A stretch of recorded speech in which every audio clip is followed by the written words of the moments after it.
नमस्कार, मैं हूं आशुतोष और आप देख रहे हैं सत्यहिंदी.com। सत्यहिंदी.com के खास कार्यक्रम आशुतोष की बात में आपका स्वागत है। बातचीत शुरू करने के पहले एक छोटी सी अपील। सत्यहिंदी.com एक कोशिश है ईमानदार, निडर और निर्भीक पत्रकारिता की। हम अपने लाखों दर्शकों के शुक्रगुजार हैं जो लाखों की संख्या में हमारे कार्यक्रमों को देखते हैं, हमारी हौसला अफजाई करते हैं, हमारा मनोबल बढ़ाते हैं। हम उनसे एक और छोटी सी गुजारिश करना चाहते हैं कि वो न केवल हमारे कार्यक्रम देखें बल्कि वो हमारी थोड़ी सी आर्थिक मदद भी करें। आप इस वीडियो के डिस्क्रिप्शन में जाएं, सत्य हिंदी के सदस्य बने, थोड़ा सा आर्थिक भुगतान करके हमारे लिए बहुत बड़ी मदद होगी। और अब आज की बातचीत हम शुरू करते हैं।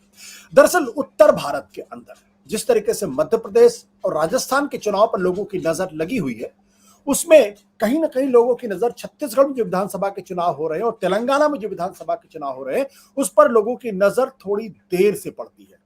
हमने बहुत सारे कार्यक्रम पिछले दिनों किए राजस्थान के ऊपर, वहां जानने की कोशिश की कि वहां राजनीतिक समीकरण, चुनावी समीकरण किस तरीके से बन और बिगड़ रहे हैं, किस तरीके से वसुंधरा राजे सिंधिया को पीछे हाशिए पर लाया जा रहा है और किस तरीके से मध्य प्रदेश के अंदर भारतीय जनता पार्टी को मुश्किलें आ रही हैं, दिक्कतें पैदा हो रही हैं और शिवराज सिंह चौहान जो 4 बार के मुख्यमंत्री, 18 साल के मुख्यमंत्री हैं, उनको भी इस बार तकलीफ दी जा रही है।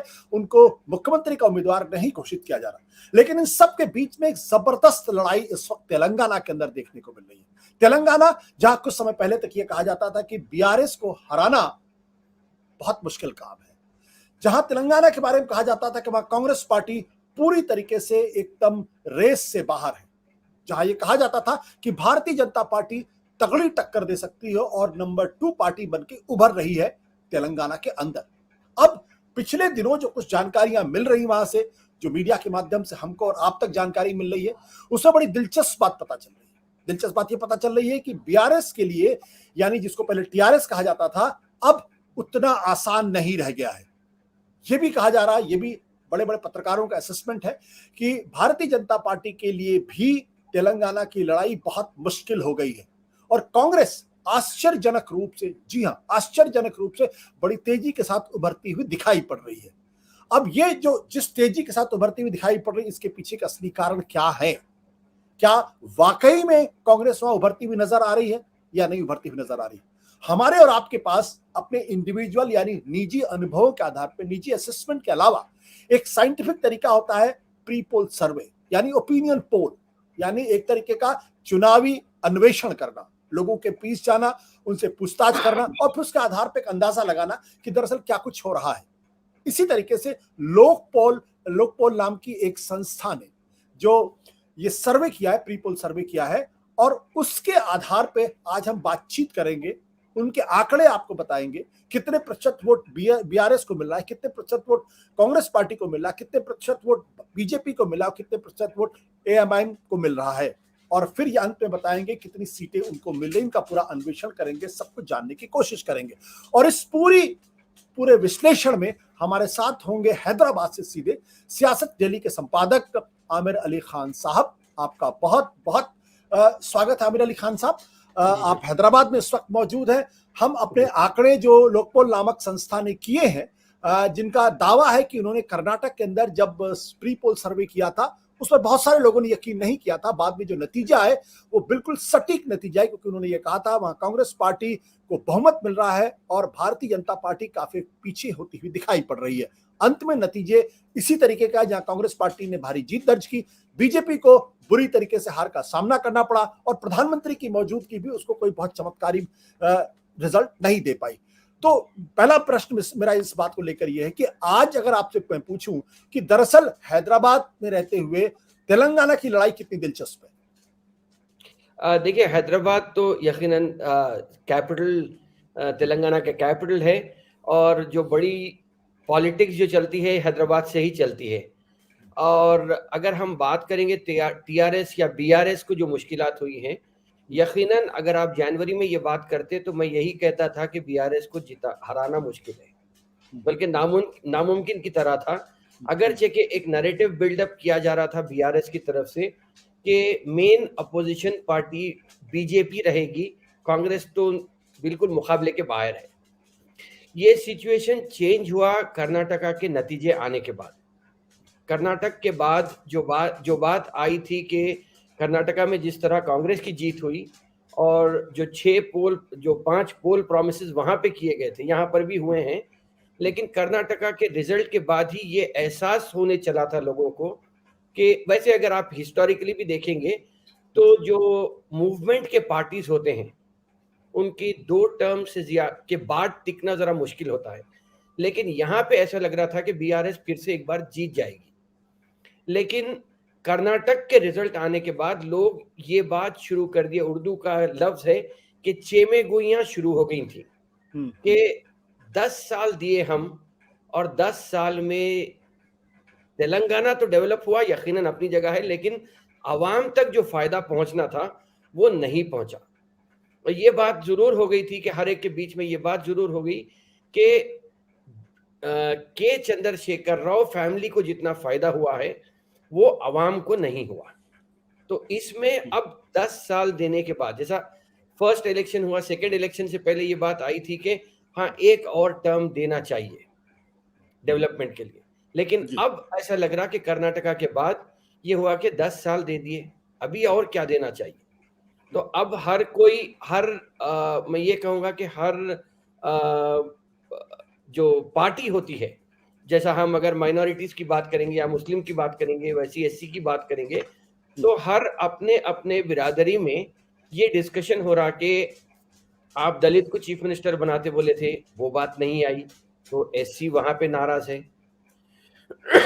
माइनॉरिटीज से जो प्रोमिसेस हुए थे, जैसा कि 12% रिजर्वेशन की बात थी, 12% बीजेपी आने के बाद वो नामुमकिन ही हो गया था, लेकिन सब प्लान देने की बात आई थी या बजट में इंक्रीज करने की बात आई थी। तो आहिस्ता आहिस्ता ये नैरेटिव एंटी इनकम्बेंसी जो है वो एकदम मैग्नीफाई हो गई। अब रहा सवाल, अगर तेलंगाना को अगर आप ब्रेकअप करेंगे तो हम इजी जो ब्रेकअप कर सकते, एक नॉर्थ एक साउथ और तीसरा जो हो सकता है वेस्ट हो सकता, और फिर ग्रेटर हैदराबाद, ये 4 हिस्सों में अगर हम बांटेंगे तो साउथ तेलंगाना ऐसा लग रहा कि बिल्कुल बीआरएस के हाथ से चले गया। अब उसका इफेक्ट है कि कर्नाटका से बॉर्डर या खम्मम जो आंध्रा से ताल्लुक रखता है, जहां पे again sizeable number of people from Andhra Pradesh वहां पे मौजूद हैं।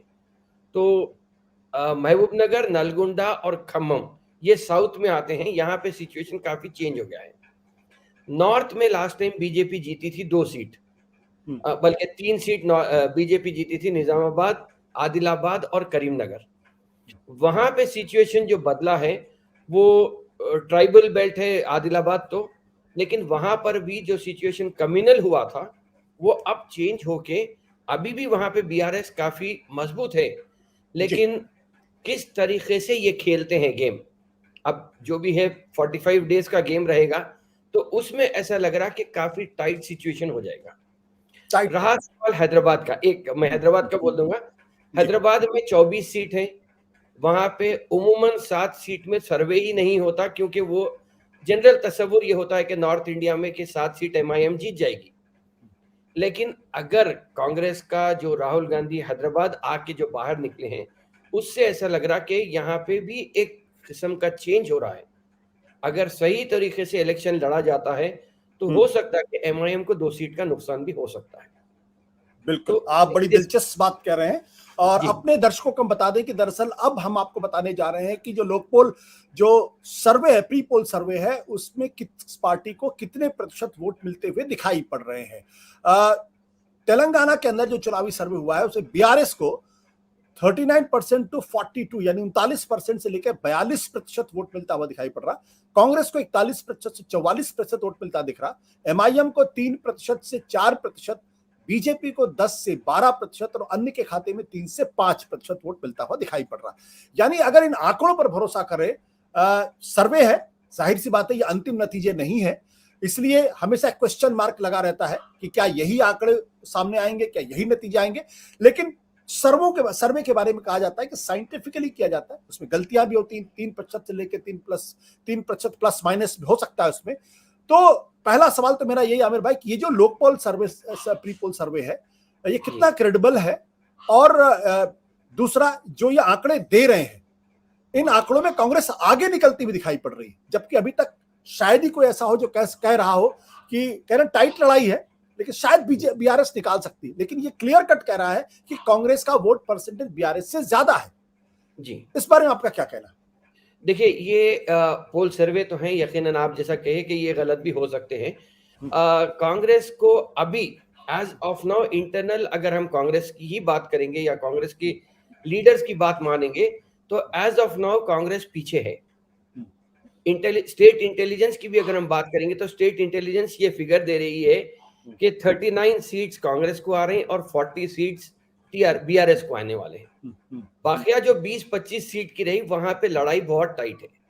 तो ये डिप्लोमेटिकली बात हो रही है।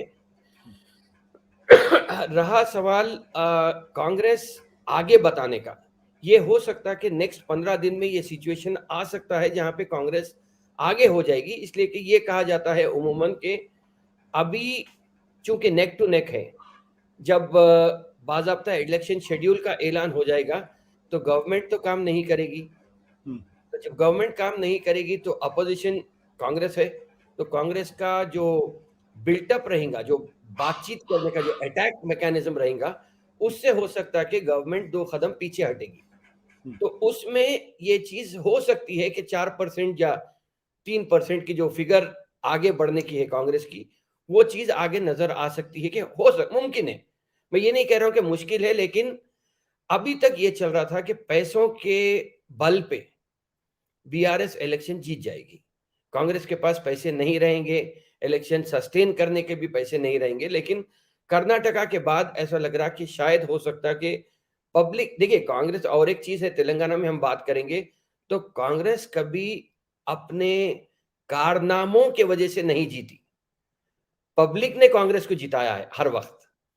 तो शायद ऐसा मुमकिन है कि अब जिस तरीके से लोगों का रुझान बढ़ रहा है कांग्रेस की तरफ, हो सकता है कि लोग ये डिसाइड कर लिए हैं। और कभी भी अगर हम बात करेंगे तो माइनॉरिटीज की अगर हम बात करेंगे या मुसलमान वोट की अगर हम बात करेंगे तो गुज़िश्ता इलेक्शन में 80% मुसलमान बीआरएस के साथ थे। इस मर्तबा वो सिचुएशन 50-50 हो गया है। रहा सवाल शेड्यूल कास्ट का, तो शेड्यूल कास्ट भी हैरत अंगेज तौर पे कांग्रेस की तरफ जाते नजर आ रहे हैं। तो अगर ये चीज होती है तो जो इंडिविजुअल लीडर रहेगा वो अपना वोट बैंक तो घट मजबूत कर लेगा। तो उसमें ऐसा लग रहा है कि हो सकता है कि ये पॉसिबल नजर आ रहे हैं फिगर्स, लेकिन as of now the situation is BRS मुमकिन है कि कुछ आगे तो है अभी, मगर सिचुएशन बदल सकता है।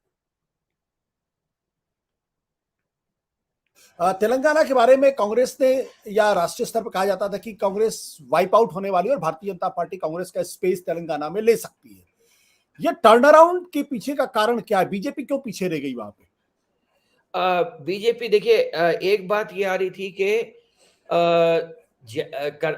बीआरएस जिस तरीके से बीजेपी को अटैक कर रही थी उसमें ऐसा लग रहा था कि बीजेपी सेकंड पार्टी रहेगी या मेन अपोजिशन पार्टी बन के उभरेगी।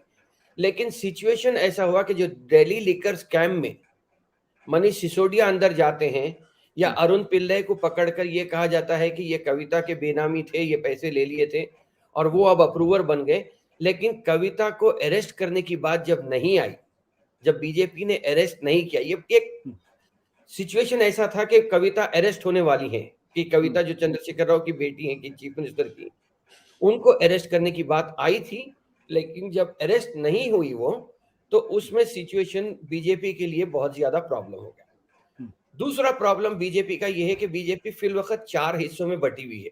जिस तरह मध्य प्रदेश में टुकड़े हुए हैं, यहां पर भी 4 पार्टीज हैं। जो इटाला राजेंद्र जो फाइनेंस मिनिस्टर थे बीआरएस के, छोड़ के बीजेपी में आए हैं, तो उनका एक ग्रुप काम कर रहा है। एक ग्रुप बंडी संजय का जो एक्स प्रेसिडेंट थे उनका ग्रुप है, एक किशन रेड्डी का ग्रुप है। तो इसमें 4 ग्रुप जो बीजेपी के हो गए हैं, उसमें बीजेपी शायद मैदान के बाहर हो, शायद, और वो खबर भी कर रहे हैं। कांग्रेस के पक्ष में क्या चीज जाती हुई दिखाई पड़ रही है? क्यों कांग्रेस के पक्ष में इतना? क्या कर्नाटक की विजय उसका एक कारण है, या भारत जोड़ो यात्रा जो राहुल गांधी ने की वो एक बड़ा कारण है? जी, भारत जोड़ो यात्रा पहला कारण, दूसरा कारण कर्नाटका के रिजल्ट्स। और कर्नाटका के रिजल्ट्स में एक बात जरूर आई थी कि 80% माइनॉरिटी वोट कांग्रेस को मिले थे। तो ये जो नैरेटिव बिल्ड हुआ था वो तेलंगाना में रेप्लिकेट होता हुआ नजर आ रहा है। इसीलिए जो ड्रिफ्ट हुआ है मुस्लिम वोट खास तौर पे तो कांग्रेस के फेवर में बीआरएस को छोड़कर, वरना अब बीजेपी बीआरएस के लीडर्स यही कह रहे हैं कि देखिए आप 9 साल में एक भी कम्युनल वायलेंट इंसिडेंट तेलंगाना में नहीं हुआ है। तो ये कोई बात दलील नहीं है। अगर आप ये कहते कि हम मुसलमानों को ये फायदा पहुंचाए इसीलिए मुसलमान हमारे साथ हैं तो बात अलग होती थी। लेकिन अब ये कहा जा रहा है कि देखिए पीसफुल तेलंगाना है इसीलिए आप हमारे को वोट दीजिए। अच्छा, और एक चीज मुस्लिम वोट की अगर हम बात करेंगे तो मुस्लिम वोट अर्बन सेंट्रिक जो मुस्लिम वोट है वो अभी भी किसी हद तक मेजॉरिटी अभी भी टीआरएस के हक में बात करता है। रूरल मुस्लिम वोट जो है वो ड्रिफ्ट हो गया। तो भारत जोड़ो यात्रा एंड कर्नाटका के रिजल्ट्स ये दो चीज आए हैं और शायद के चंद्रशेखर राव को उनकी जबान में ही जवाब देने के लिए जो पीसीसी प्रेसिडेंट अब बने हैं रेवंत रेड्डी वो बिल्कुल बगैर किसी ब्रेक के बात करते हैं। तो वो लोगों को पसंद आ रहा। अगर हम एक एमएलसी इलेक्शन की भी मैं बात कर दूंगा, जब टीचर्स ग्रेजुएट कोटा का इलेक्शन हुआ था तो उस वक्त भी एक यहाँ पे एक लीडर है तीन मार मल्लन्ना और सोशल मीडिया के लीडर हैं। वो सोशल मीडिया पे अपना चैनल चलाते हुए के चंद्रशेखर राव को लगातार अटैक कर रहे थे और वो पूरा पैसे मसल पावर सब लगाने के बावजूद भी ग्रेजुएट एमएलसी इलेक्शन में सेकंड रनर अप आए थे। जीती तो बीआरएस थी लेकिन सेकंड रनर अप आना, जहां पे प्रोफेसर कोदंडराम भी थे जो तेलंगाना के लिए पार्टी बनाई, वो भी पीछे रह गए। के चिरंजीवी एक थे लीडर, वो भी पीछे रह गए। तो मतलब लोग ये चाह रहे हैं कि कोई केसीआर या बीआरएस के नाकामियों को हमारे सामने लाके डाले। तो अभी भारत जोड़ो यात्रा एक चीज थी, पीसीसी प्रेसिडेंट सेकेंड ड्राइव है जो खास तौर पे लोगों को अपने तरफ कांग्रेस की तरफ करने में कामयाब हुए। बिल्कुल। अपने दर्शकों को बता दें कि दरअसल इस सर्वे में कितनी सीटें दी गई हैं। बीआरएस को 45 से 51 सीटें मिलती हुई दिख रही हैं, कांग्रेस पार्टी को 61 से 67 सीटें मिलती दिखाई पड़ रही हैं और एमआईएम को 6 से 8, बीजेपी को 2 से 3, अन्य के खाते में 1। ये बीआरएस और कांग्रेस के बीच में अगर माने तो तकरीबन 10 से 12 सीटों का फर्क दिखाई पड़ रहा है। आपने जैसे कि आमिर भाई आपने ये कहा था कि अभी भी भारतीय बीआरएस जो है एज है जी। तो मैं आपकी बातों को गंभीरता के साथ ले रहा हूं, लेकिन चूंकि ये प्रीपोल सर्वे के डेटा है इसलिए मैं इसको भी थोड़ी गंभीरता के साथ लेता हूं। ये एक चीज तो कम से कम स्टैब्लिश कर रहा है कि तेलंगाना के अंदर कांग्रेस बहुत फास्ट इमर्ज की है, लड़ाई बहुत तगड़ी है। सर्वे ये बता रहा है कि कांग्रेस आगे निकल सकती है, लेकिन बीआरएस भी 10 साल के एंटी इनकम्बेंसी के बावजूद भी वो तगड़ी लड़ाई लड़ रही है। अब मेरा प्रश्न इस बात को लेकर यह है कि कांग्रेस के बारे में जैसा आपने कहा कि रेवंत रेड्डी की लीडरशिप वहां स्ट्रांग दिखाई पड़ रही है, मुस्लिम वोटों के अंदर एक आकर्षण दिखाई पड़ रहा है, लेकिन केसीआर के बारे में यह कहा जाता है कि जिस तरीके से उन्होंने वेलफेयर स्कीम्स लगाई है वो दूसरे प्रदेशों के लिए, दूसरे मुख्यमंत्रियों के लिए भी एक अच्छा मॉडल साबित हो सकता है। तो क्या उन वेलफेयर स्कीम्स का कोई फायदा लोगों को मिलता हुआ नहीं दिख रहा, या लोग उसके बावजूद भी बीआरएस से थोड़ा कटते हुए दिख रहे हैं? नहीं, देखिए वेलफेयर स्कीम्स कुछ ना कुछ हर एक की जिंदगी में फायदा पहुंचाए हैं, शायद इसीलिए 45 और 51 का फिगर आया है।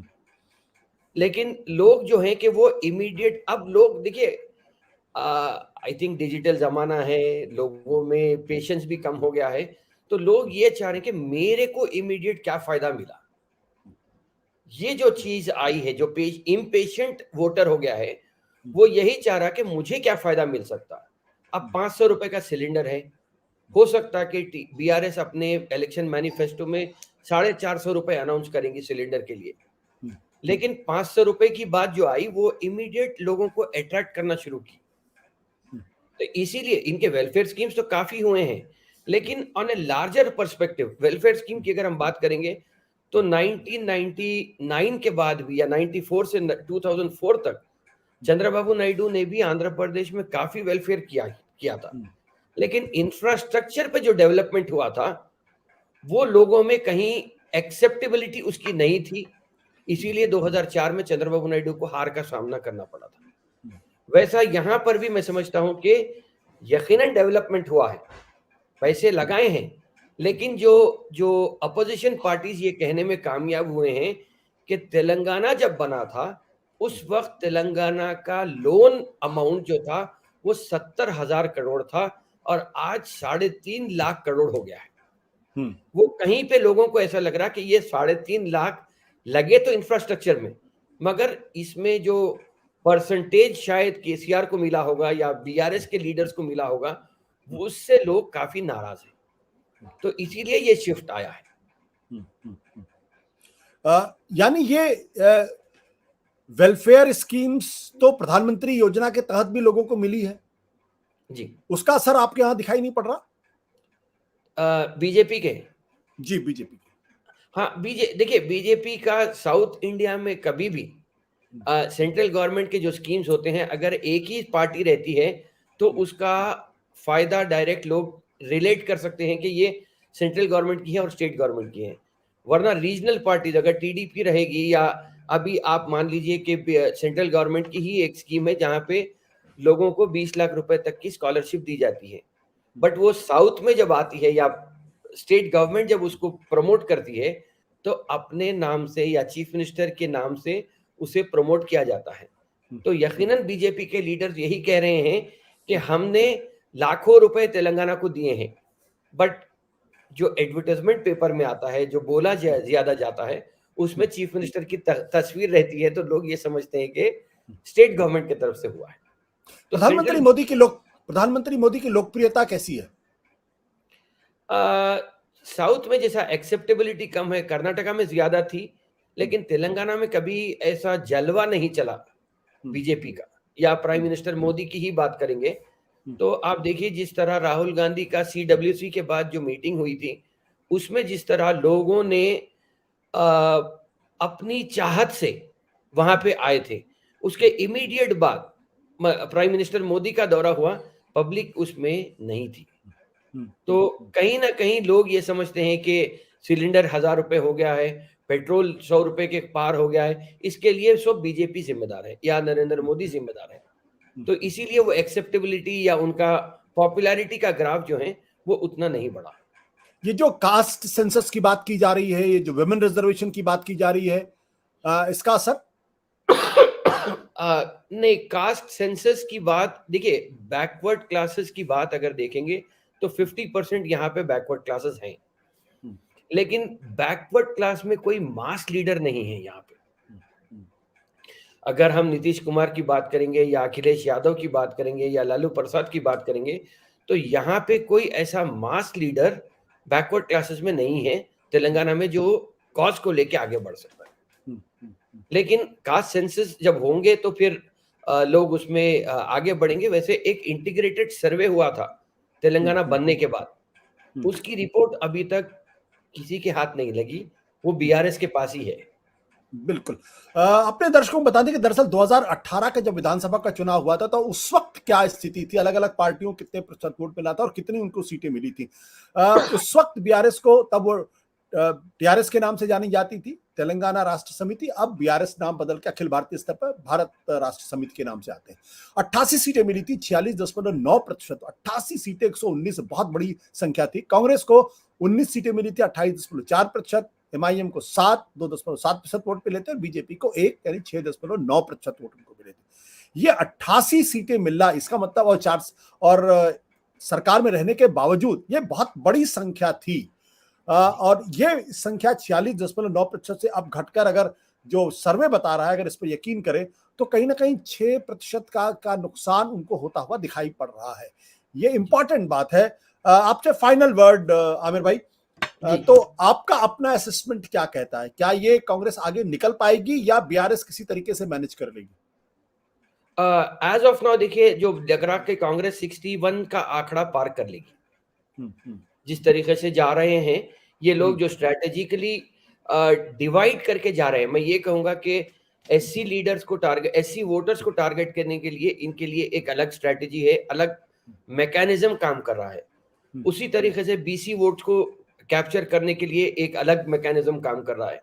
तो बाज़ाब्ता कांग्रेस इस मर्तबा सीरियस लड़ते हुए दिख रही है और ये कहा जा रहा है कि 5 टीम्स कांग्रेस के यहाँ पे काम कर रहे हैं। एक राहुल गांधी की टीम है जो डायरेक्ट राहुल गांधी को रिपोर्ट करती है, एक प्रियंका गांधी को कर रही है, एक डीके शिव कुमार को कर रही है, एक पीसीसी प्रेसिडेंट की एक टीम है और एक एससीज को देखने के लिए काम है।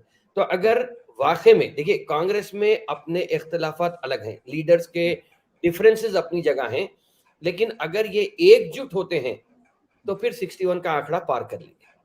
अगर फिर लास्ट मिनट पे लड़ते हैं, जो कि एक ट्रेडिशन रहा है कांग्रेस का, इंटरनल डेमोक्रेसी के नाम पे इख्तिलाफात होते हैं, अगर वो होता है तो फिर बहुत करीब आके हार जाएंगे।